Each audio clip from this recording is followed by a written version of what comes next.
يا صباح السعادة على الجميع. السادات بيصبح وبيمسي وبيحيي كل اخواته.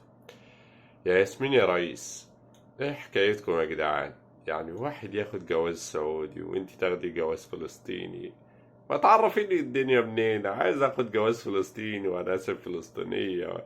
يا ياسمين يا ريس، افيد الرئيس يعني. يا ريت تقوليلي الطريقة ازاي.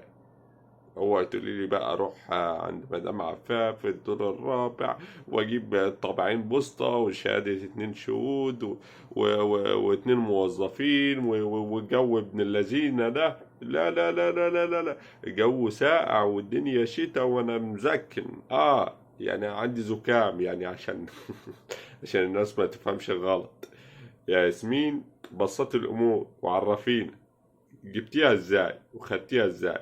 ده الفلسطينيين يعني ليهم الشرف يعني. بس يعني انت جبتيها ازاي؟ في ناس فلسطينيين مش عارفين يطلعوا الجواز الفلسطيني.